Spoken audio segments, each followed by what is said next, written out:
Did you know that your body posture can change your mood in just a few minutes? Hey, I'm Crystal Wagner. I'm a life and leadership coach, and I help you get crystal clear on your next steps so you can move forward with confident, faith-filled action. In this fifth and final video in our Somatic Awareness series, we are talking about how your posture can change your mood.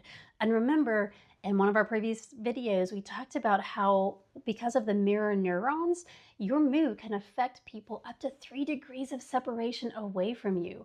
So the way that you carry yourself, the mood that you have, can influence not only yourself and your success, but also those around you. So today, let's look at how you can change your mood through your posture. You might have noticed there are times that you have your shoulders hunched up and you're feeling really anxious. Or maybe when you get mad, your fists are clenched and your jaw is tight. I noticed recently that I've been bracing against the sensory inputs of the world and just feeling like I want to close myself off. As I'm learning to open myself up and embrace these different sensations that are sometimes overwhelming to me, I have been able to become more comfortable with them. I find it interesting that Maisie Dobbs, who is a fictional private investigator, would mimic people's actions when she was trying to follow them and get inside their heads and figure out what was happening for them, because their body postures gave a lot of clues as to how they were feeling. Dr. Amy Cuddy actually found this in her research too, that putting our bodies into a particular posture can change our mood in just a few minutes. I'll leave a link to her TED Talk so that you can watch that too. It is fascinating research, and we can use that to help change our mood around. I like to also think about this when I'm thinking about the thought, feeling, action cycle. And that is a process where our thoughts influence our feelings, which influence our actions and ultimately the outcomes. We can actually change any one of those pieces of the cycle if we're not happy with what is happening. We have control over our thoughts, but sometimes it's hard to change those thoughts. And the feelings that come from some of those thoughts are actually a chemical reaction in our body. Sometimes we can change the feelings, but that's probably the hardest one for me to change. Probably the easiest most of the time is to change my actions. You may have heard the phrase, fake it till you make it, but I love how Dr. Cuddy actually describes it as fake it till you become it. As we embody these new body postures, new actions, we can literally change our thoughts and our feelings and make significant change in our lives. I want to invite you to try on a few postures. You may feel a little silly doing this, but when I have led workshop participants through this exercise, they've been really amazed at how significant of a difference they can notice in their mood just through their postures.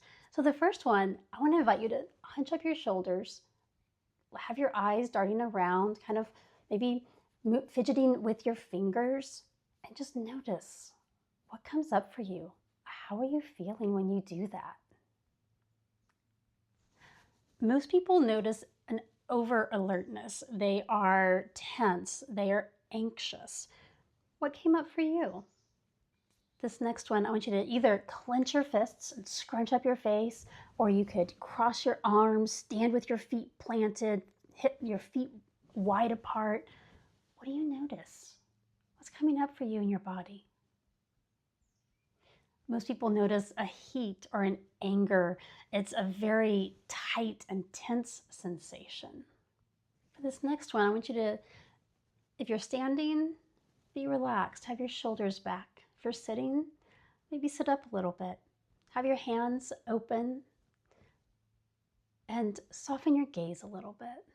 What changes for you when you have that posture?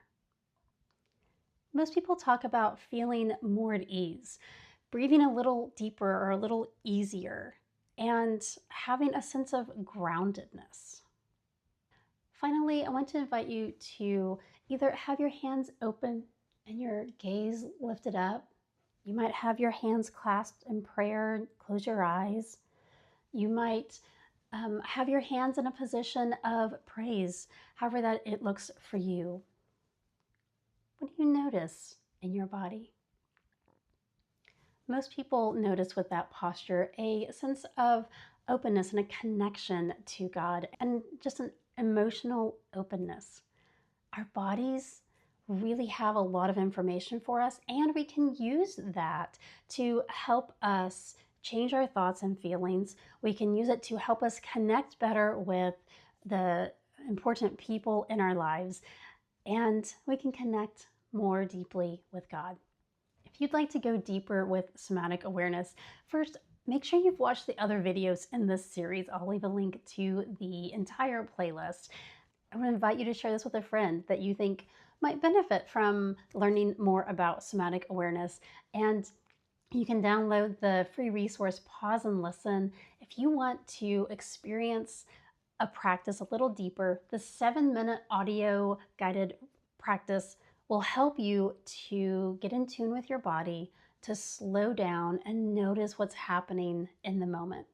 As you move forward and take this new information about somatic awareness with you, I hope that you'll put some of it into practice. Choose one piece you want to work on at a time and deepen your relationships with God and with others and live in a calmer, more intentional state.